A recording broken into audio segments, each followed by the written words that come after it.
The Last Guardian.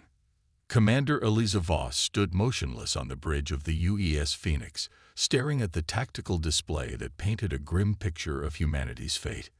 The blue dots representing friendly vessels had nearly vanished, leaving only a vast swarm of red markers, Corvin collective warships, encircling the last human stronghold at Proxima Centauri.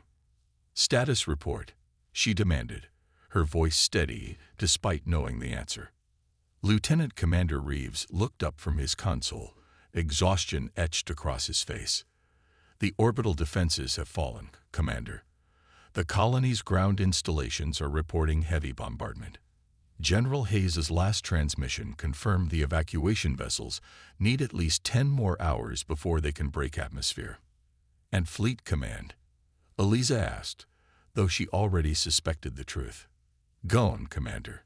The Intrepid was destroyed 30 minutes ago." Admiral Chen's final order was. Reeves hesitated, swallowing hard. "Phoenix is mankind's final option. Execute Protocol Lazarus. You have full authority." Silence engulfed the bridge. The Phoenix, humanity's most advanced warship, had been designed in secret, a prototype vessel equipped with experimental technology that had never been fully tested in combat. Now, it was the last ship standing between humanity and extinction.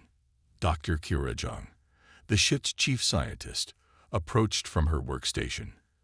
"Commander, we've finished analyzing the data from the captured Corvin scout ship. I believe we've identified a vulnerability in their network architecture." For the first time in days, Eliza felt a flicker of hope. "Explain." Zhang brought up a holographic display. "The Corvin Collective operates on a unified quantum communication system. Every ship, every weapon, every drone, they're all connected to their command nexus. It's what makes them so devastatingly efficient." She highlighted a pulsing red node at the center of the display. "This is their central hub, located at the heart of their fleet." "And the vulnerability?" Eliza prompted. "We've developed what we call the extinction algorithm, a virus designed to exploit their quantum entanglement communication. Once uploaded to the command nexus, it will propagate instantaneously through their entire network. Every Corvin system will be compromised simultaneously." Lieutenant Hassan, the ship's tactical officer, looked skeptical. "That's their most heavily defended position. We'd never get close enough to deploy it." Eliza studied the tactical display, noting the patterns in the Corvin fleet movements. "What if we don't have to get close? What's the maximum deployment range for this virus?" "Ideally, we'd need to be within 500 kilometers of the command nexus," John replied. "But that would be a suicide mission," Eliza finished. "I know." Chief Engineer Marcus Rivera joined the conversation. "Commander, I might have something. The Phoenix's phase drive isn't just for faster-than-light travel. In theory, we could modify it to create a localized phase shift, essentially becoming partially out of sync with normal spacetime. We'd be virtually invisible to their sensors." "In theory?" Eliza questioned. Rivera nodded grimly. "It's never been tested in combat conditions, and it would drain our power reserves. We'd have maybe 40 minutes before systems failure." Eliza considered their options, which were effectively non-existent. The Corvin Collective had emerged from deep space 18 months ago, systematically decimating human colonies. Their technology was centuries beyond humanity's, their tactics ruthless and efficient. Diplomatic efforts had been met with silence. The Corvins didn't communicate. They simply conquered. "Lieutenant Park," Eliza addressed her communications officer. "What's the latest Corvin transmission?" Park accessed her console. "They're broadcasting system-wide. Same message as before." The main view screen displayed the message, not in words, but in mathematical equations translated by the ship's computers. Subunition, or EXTINCTYN. "Decision required. 6 Earth HOURs. 6 hours," Eliza murmured. "Not enough time for the evacuation ships." She moved to the center of the bridge, her decision made. 28 crew members, scientists, engineers, and soldiers, looked to her for leadership. They represented the last organized military resistance of humanity. Listen carefully. We have one chance to save what remains of humanity. Dr. Zhang has discovered a vulnerability in the Corvin network. If we can deliver the extinction algorithm to their command nexus, we can cripple their entire fleet. She pointed to the tactical display. The Phoenix will use a modified phase shift to approach the command nexus. Once in position, we'll deploy the virus and escape during the ensuing chaos.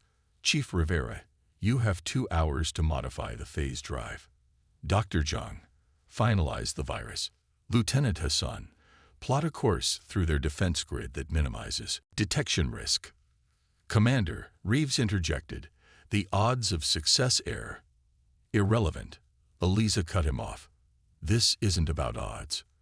This is about giving humanity its last chance. The colonists on Proxima Centauri represent our final hope. Scientists, children, cultural archives. If they survive, humanity survives. She looked at each crew member. I won't order anyone to undertake this mission. The risk is beyond calculation. If anyone wishes to take their chances with the evacuation ships, speak now. No judgment. No one moved. No one spoke. Very well. Eliza nodded.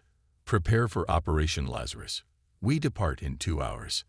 As the crew dispersed to their stations, Eliza moved to the viewport, gazing at the distant battle raging around Proxima Centauri. The flashes of energy weapons illuminated the darkness as the last human defenders fought a hopeless battle against overwhelming odds. Her mind drifted to Earth. Beautiful, blue Earth, now a scorched ruin under Corvin occupation. For 18 months, humanity had fought, retreated, and fought again as colony after colony fell. Now they were down to their final stronghold, and one experimental warship that had never been intended for frontline combat. Rivera approached, interrupting her thoughts. Commander, there's something you should know about the phase drive modification. Go ahead, she replied, noting the concern in his eyes. The process will require redirecting power from our weapon systems. We'll be essentially defenseless during the approach. If we're detected, we die. Eliza finished simply. And so does humanity. Make it happen, Chief. As Rivera left, Eliza returned her gaze to the stars. History had proven repeatedly that humanity's greatest strength was its capacity to achieve the impossible when cornered. The Phoenix might be outgunned and outnumbered, but they possessed the element of surprise and a weapon the Corvins couldn't anticipate. Checking the chronometer, Eliza calculated the time remaining before the Corvin ultimatum expired. 5 hours and 42 minutes. Barely enough time to implement their desperate plan. Commander, called Lieutenant Park from communications, we're receiving a transmission from General Hayes on Proxima Centauri. On screen, Eliza ordered.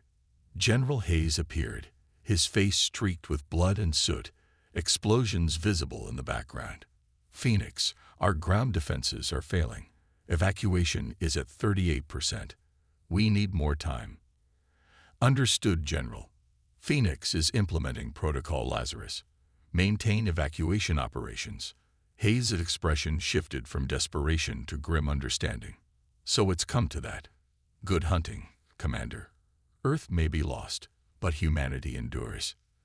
The transmission ended, leaving Eliza with the weight of billions of lives on her shoulders. The Phoenix wasn't just a warship. It was now the embodiment of humanity's refusal to surrender, a phoenix rising from the ashes of a burning civilization. All stations report ready for departure, announced Commander Reeves. Eliza returned to her command chair. Helm, take us out. Engage stealth systems. Set course for the Corvin command nexus. The Phoenix silently glided away from Proxima Centauri, its experimental engines barely registering on energy scans as it embarked on humanity's final, desperate mission against an empire that had never known defeat. Ghost Protocol. The Phoenix drifted silently through the void, its modified phase drive humming at a frequency just beyond normal detection range. The bridge was bathed in muted red emergency lighting, All non-essential systems powered down to maintain their ghost-like presence among the Corvin fleet.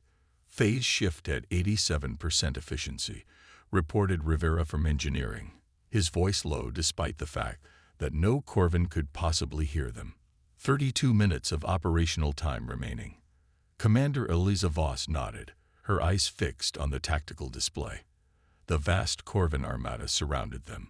Over 3,000 warships arranged in a precise geometric formation that spoke of their hive-like coordination. At the center of this deadly constellation hovered the command nexus, a massive structure that resembled a crystalline polyhedron, pulsing with energy. Distance to target, Eliza asked. 4,000 kilometers in closing, answered Lieutenant Hassan. Estimated time to optimal virus deployment range, 18 minutes. Dr. Zhang approached, holding a datapad. Commander, I've finalized the extinction algorithm. It's designed to exploit a fundamental flaw in their quantum entanglement communication. Once triggered, it will create a cascading feedback loop in their network. And the effect? Eliza asked. Total system collapse across their entire fleet simultaneously. Their weapons, propulsion, life support, everything will fail. But there's a complication. Zhang hesitated. The algorithm must be deployed directly into their primary data node. We need physical contact with the command nexus. A tense silence fell over the bridge. You're saying we need to dock with the center of their fleet? Lieutenant Commander Reeves asked incredulously. Zhang nodded grimly. Yes, I need direct access to their quantum interface. Impossible, Hassan interjected. The moment we attempt docking, they'll detect us, phase shift or not. We'd be destroyed before we could deploy the virus. Eliza considered this new challenge. What about a shuttle? Could a smaller craft maintain the phase shift long enough to reach the nexus? Rivera shook his head. The technology is integrated into the Phoenix's core systems. We can't transfer it to a shuttle. Lieutenant Park suddenly straightened at her station. Commander, I'm detecting unusual communication activity. The Corvins are transmitting massive data packets toward Proxima Centauri. On screen, Eliza ordered. The view screen displayed a complex stream of data that the ship's computer struggled to translate. After a moment, Park's face paled. It's an attack sequence. They're not waiting for their ultimatum to expire. They're launching a full-scale planetary bombardment now.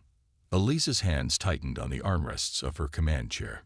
Time until impact at Proxima Centauri. At light-speed communication, their weapons platforms will receive the command in approximately 7 minutes, Park replied. How much of the evacuation has been completed? Eliza asked. Last report indicated 52%, Reeves answered. Less than half of the remaining population would make it off-planet before the bombardment begins.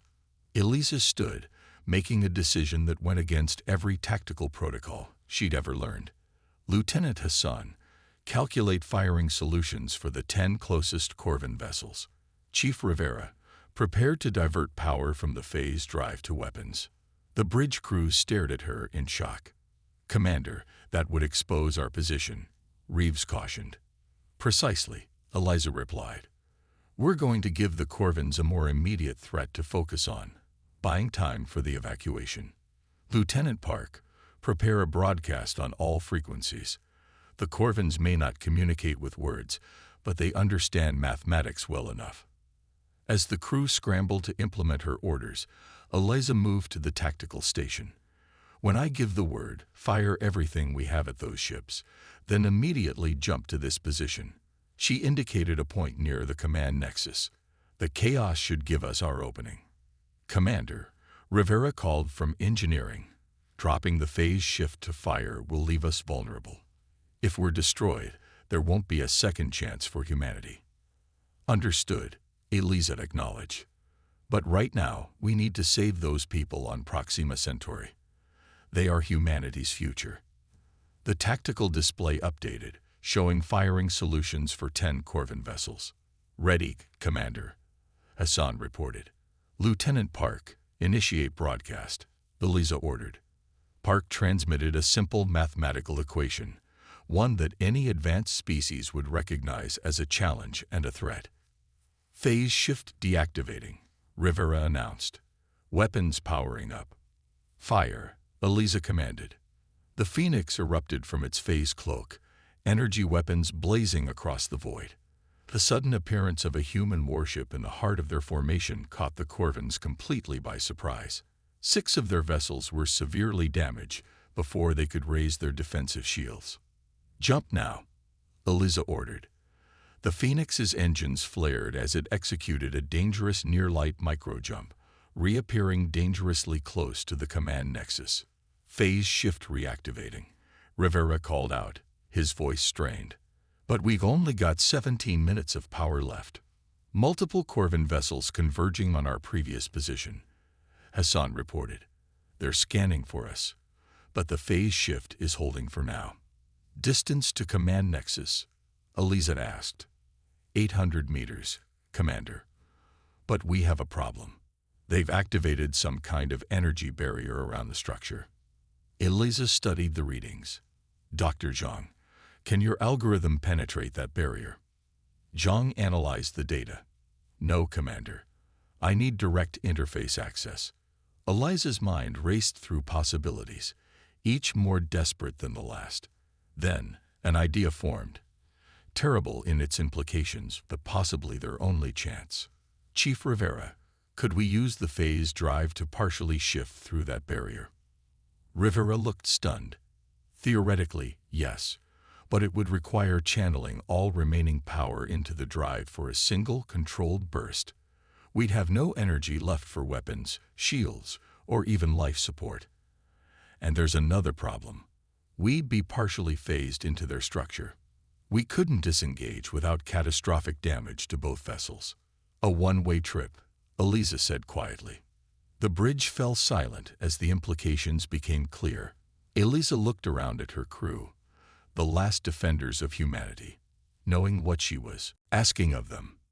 "Park, what's the status of the Proxima Centauri evacuation?" "The Corvin vessels have diverted from bombardment to search for us, Commander. The colonists have gained perhaps an hour, but evacuation is still only at 58%. Eliza made her decision. "All hands, this is the Commander." The Phoenix was named for a reason, so that humanity could rise from the ashes of destruction. "We always knew this might be a one-way mission." She paused. "But our sacrifice will ensure the survival of our species. I am ordering all non-essential personnel to the escape pods. Lieutenant Hassan will provide coordinates for a rendezvous with the evacuation fleet." "Commander, I must protest," Reeves began. "Noted and overruled." "Commander Reeves, I need you to lead the survivors." "Dr. Zhang, and I will remain aboard to deploy the algorithm." "I'm staying too," Rivera said firmly. "You'll need an engineer to manage the phase shift." After a moment of hesitation, the crew began their preparations. Escape pods were loaded with all personnel except for Eliza, Zhang, Rivera, and a handful of volunteers who refused to leave. "All escape pods away," Park reported before joining the remaining bridge crew. "They've cleared minimum safe distance," Hassan added. Eliza took her place at the command chair one final time. "Chief Rivera, prepare for phase penetration.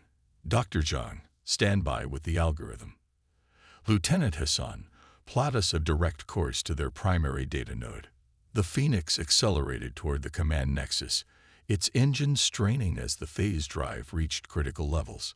"Phase penetration in 10 seconds, Rivera announced, his fingers dancing across his console to maintain the delicate power balance. As they approached the shimmering energy barrier, Eliza caught a glimpse of the interior of the command nexus, a vast, cathedral-like space filled with crystalline structures and pulsing energy conduits. 3, 2, 1. Initiating penetration sequence," Rivera called.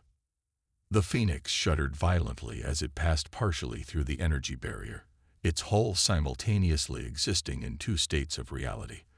Alarms blared throughout the ship as systems overloaded and failed. "We're in," Hassan shouted over the noise. "Structural integrity at 42% and falling." "Dr. Zhang, Deploy the algorithm now, Eliza ordered. Zhang rushed to a control panel, connecting her data pad to the ship's systems, establishing connection to their network. I need 30 seconds. The ship groaned as its structure threatened to tear apart. Sparks erupted from consoles around the bridge. Commander, they've detected us, Park warned. Multiple Corvin vessels converging on our position. Hold position, Eliza commanded. Dr. Zhang. Almost there. Connection established. Uploading extinction algorithm now. On the view screen, they could see the interior of the command nexus. Corvin operators, multi-limbed beings with exoskeletal bodies, rushed to respond to the intrusion. Energy weapons began to power up around them. Algorithm at 75% upload, Zhang reported. 20 seconds to completion. The Phoenix trembled as its hull began to buckle under the strain of maintaining the phase shift. Structural integrity critical, Rivera warned. We can't hold this position much longer. Algorithm at 90%, 95%. Zhang counted down.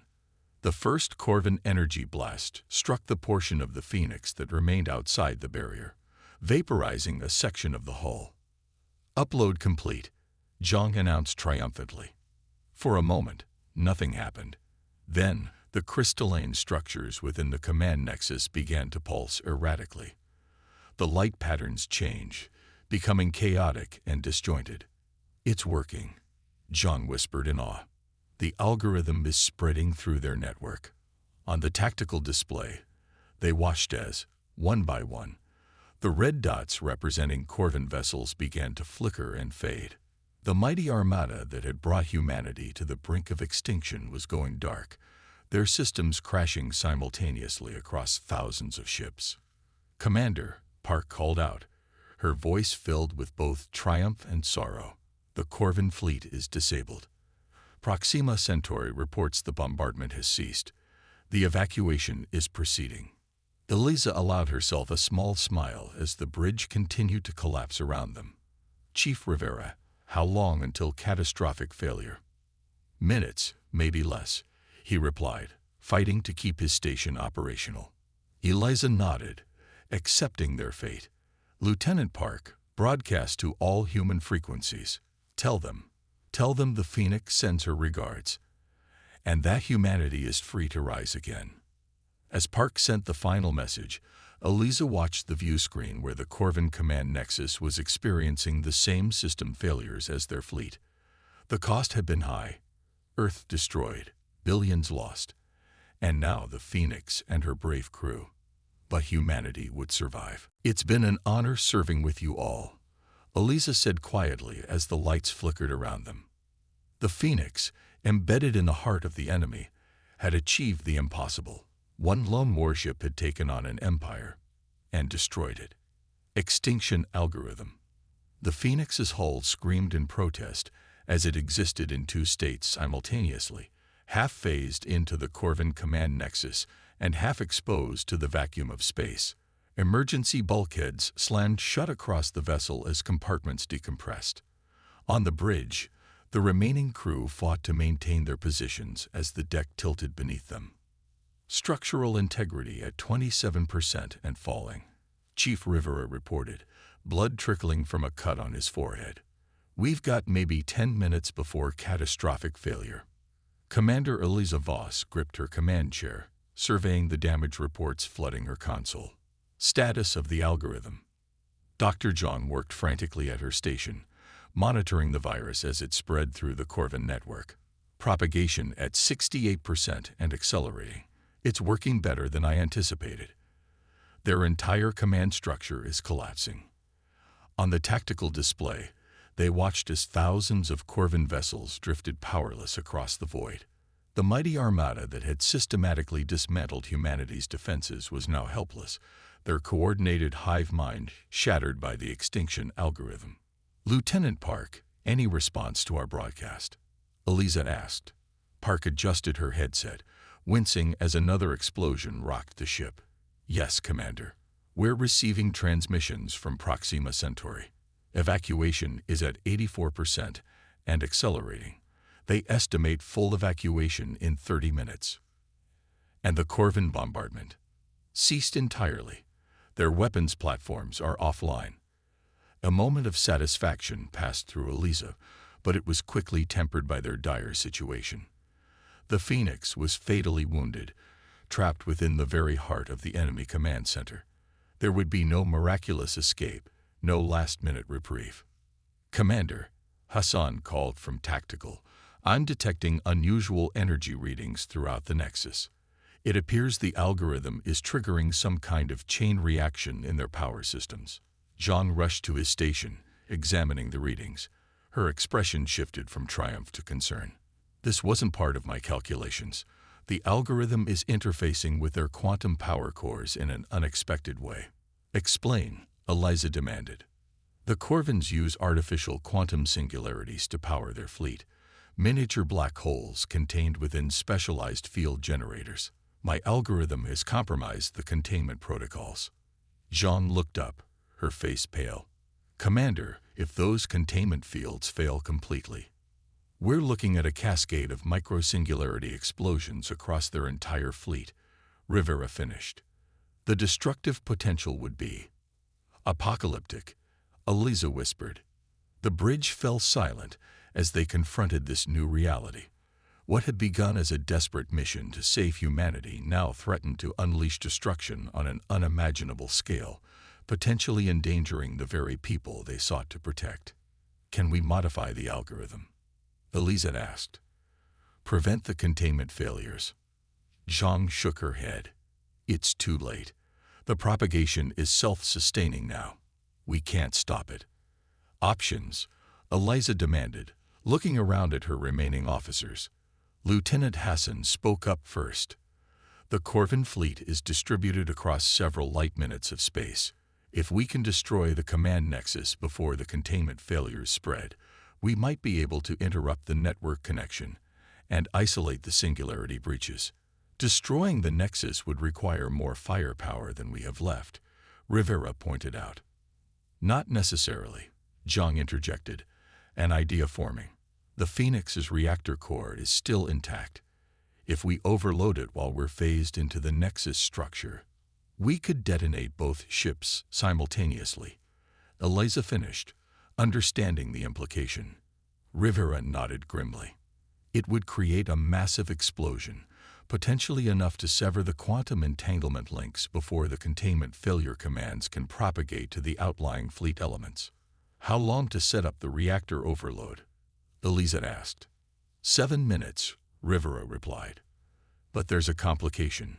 Someone needs to remain in engineering to manually bypass the safety protocols.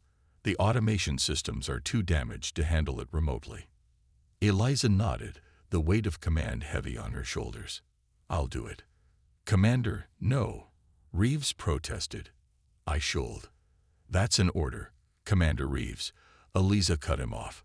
"You need to ensure the algorithm terminates properly. Dr. Zhang, calculate the minimum safe distance for the evacuation fleet at Proxima Centauri." Zhang ran the calculations quickly.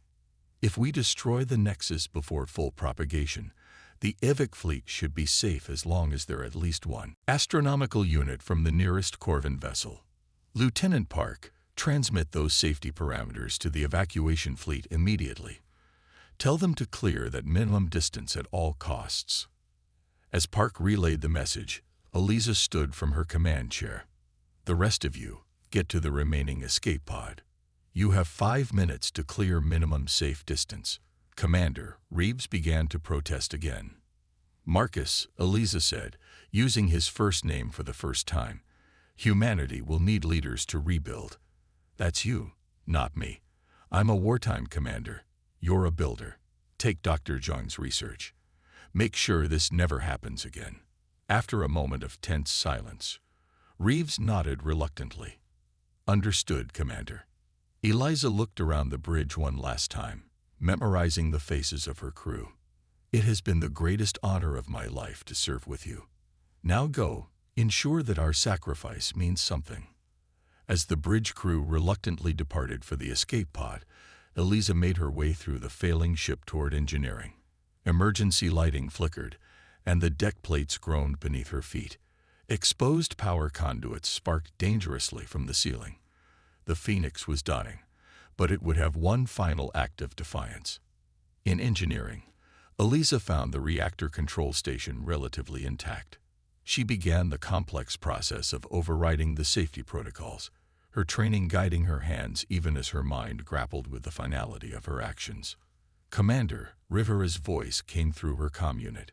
"The escape pod has launched. We're clearing the minimum safe distance now." "Acknowledged," Eliza replied. "Status of the algorithm propagation?" Zhang answered, 85%, and increasing rapidly. "We estimate full propagation in approximately 9 minutes. "That's too long," Eliza said grimly. "We need to detonate before then." "Chief Rivera, am I correctly configured for a core overload?" "Almost, Commander. You need to bypass the tertiary containment field. There should be a red failsafe control panel to your right." Eliza located the panel and entered the override codes. Warning alarms blared throughout the engineering section. "Reactor overload sequence initiated," announced the ship's computer in an unnervingly calm voice. "Detonation in 6 minutes." "Commander," Park's voice came through. "We're receiving a transmission from the evacuation fleet. They want you to know that humanity will remember the Phoenix." Eliza swallowed hard against the emotion rising in her throat. "Tell them to make it count." As the minutes ticked by, Eliza moved to the viewport in engineering, gazing out at the stars. From this vantage point, she could see portions of the Corvin command nexus, crystalline structures glittering as power fluctuations cascaded through them. 2 minutes to detonation, the computer announced. "Commander," John's voice came through one final time. "We've been analyzing the Corvin database as the algorithm works through their systems. We've discovered why they attacked us." "Tell me," Eliza requested, curious despite everything. "They feared us. Their predictive models showed humanity eventually surpassing them technologically within 2 centuries. They struck preemptively against what they perceived as an existential threat." Eliza laughed softly at the irony. "So they created the very thing they feared most, a humanity with nothing left to lose." 1 minute to detonation. The ship shuddered violently as another section of the hull gave way. Emergency force fields struggled to maintain atmosphere in engineering. "Commander," Reeves said, his voice solemn, "on behalf of what remains of humanity, thank you." "Just remember the lesson in all this, Marcus," Eliza replied. "We nearly destroyed ourselves with divisions and conflicts before the Corvins arrived. Don't let humanity make that mistake again when you rebuild." "We won't," he promised. "Your sacrifice will be the foundation of something better." 30 seconds to detonation. Eliza closed her eyes, thinking of Earth, its blue oceans, green forests, and sprawling cities, now reduced to ashes under Corvin occupation. Yet somehow, against all odds, humanity would survive. A handful of ships carrying the seeds of civilization would escape to distant stars, carrying with them the memory of what had been lost and the promise of what could be rebuilt. 10 seconds to detonation. She opened her eyes, standing tall as the reactor core began to breach. "This is Commander Eliza Voss of the UES Phoenix. Final log entry. We came to destroy an empire and save humanity. Mission accomplished." The Phoenix's reactor detonated in a blinding flash of energy, amplified by its unique phase state. The explosion tore through the command nexus, shattering its crystalline structure and severing the quantum entanglement links that connected the Corvin fleet. The wave of destruction expanded outward, consuming the nearest Corvin vessels before their containment fields could fail.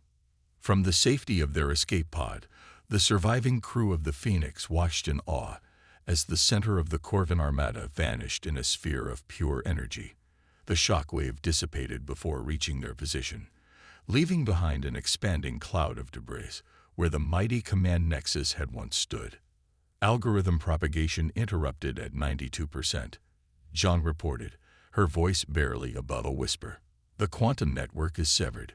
We've prevented the cascade failure. Throughout the system, the disabled Corvin vessels remained powerless, their crews trapped aboard dead ships. The few vessels at the outer edges of the fleet that had escaped the algorithm's spread began to retreat in disarray, their coordinated hive mind shattered. The evacuation fleet from Proxima Centauri, now safely beyond the destruction radius, established contact with the Phoenix's escape pod. This is General Hayes to Phoenix survivors. We've completed evacuation. All 37 colony ships are away and preparing for jump to the designated fallback coordinates. What's your status? Reeves took a deep breath before responding. General, this is Lieutenant Commander Reeves. Commander Voss remained aboard the Phoenix to ensure mission success. The Corvin threat has been neutralized. There was a long pause before Hayes replied, his voice thick with emotion. Understood, Commander. Your pod is on our scopes. Prepare for retrieval. You're coming home. As the colony ships gathered the Phoenix survivors, humanity stood at a crossroads. With Earth lost and their civilization in ruins, they faced an uncertain future among the stars. But they had survived against impossible odds, their spirit unbroken. One lone warship had taken on an empire and destroyed it, proving that humanity's greatest strength was not its technology or numbers, but its indomitable will to survive, and its willingness to sacrifice for a future it might never see. Aboard the lead colony ship, renamed New Phoenix, the survivors gathered in the observation deck, watching as the stars stretched and distorted around them during the jump to their new home. Commander Reeves stood before them, holding a simple metal plaque salvaged from the Phoenix escape pod. Today we begin again, he told the assembled survivors.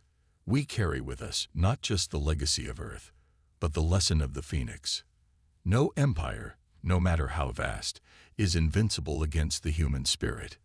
He affixed the plaque to the view screen, where it would remain as a permanent reminder.